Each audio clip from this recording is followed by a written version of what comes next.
in remembrance of Al. I'll be right back. Are you looking for a speaker for your next organizational event? Look no further than the host of this podcast, Mark Bowser. He's presented seminars to Southwest Airlines, Princeton University, the United States Marine Corps, Dell, and many more. Learn more about Mark's speaking and other work on markbowser.com. In his fantastic book, Power of the Plus Factor, Dr. Norman Vincent Peale tells a touching story of shared sacrifice and commitment. It had been a wonderful day on the West Coast. On a beach near San Francisco, two San Francisco State college freshmen decided to go for a swim.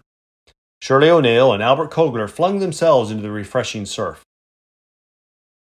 It was a great break from all the homework.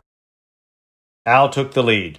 The two freshmen swam out about 50 yards to calm water and then began floating lazily in the California sun. Little did they know, they were being watched. Being sensed is more like it. One of nature's most dangerous creatures was stalking its prey. A great white shark was moving in for the kill. All of a sudden, Shirley heard a scream. Al was being pulled down. His head reappeared shortly thereafter, caked with blood. Al yelled in agony, "Shirley, get away! Get away, Shirley! Get away! It's a shark!" Al didn't want her help. If sacrificing himself would save her, then it was worth it. Shirley was paralyzed with fear and shock. Al's words just rung in her ears. After what seemed like an eternity, she turned toward shore and began swimming for her life. But then she stopped. She couldn't leave Al. She had to help him, if she could. By this time, the water was full of blood. She reached for Al's hand and then pulled back in terror because his arm came off and had been ripped from his body. She wrapped her arms around Al's chest. He was still alive. Shirley began kicking her feet and stroking with her one free arm. The two friends began that slow journey back toward the shore. Would they get there? Would the shark return? Were they both doomed? Shirley was getting tired, but she would not let go of Al. She would not leave her friend. Finally, Shirley could touch bottom. At this point, she was absolutely exhausted. She could go no further. She tried to scream for help, but all that came out of her mouth was just a weak yelp. Help! Help! Nobody would be able to hear that. But miraculously, Joe Interesting was fishing some distance down the beach. His eyes, for some reason, turned. He could hardly believe his eyes. Joe then began running toward Shirley and Al.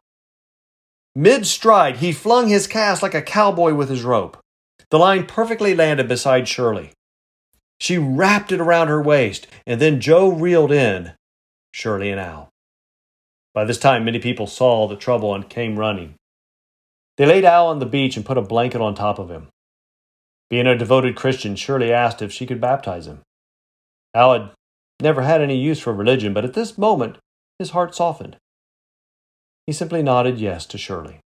Shirley ran to the water and gathered some in her swimming cap and baptized Al that day. Al was taken to the hospital and died 2 hours later. My friends, many of us will never be in a situation to sacrifice our lives for someone else like Shirley and Al. But that doesn't mean we don't sacrifice our lives.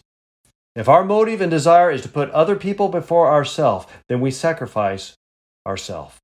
Sacrifice is a necessary ingredient of loving people. Isn't that what we need in our world today? This is Mark Bowser. Thanks for listening.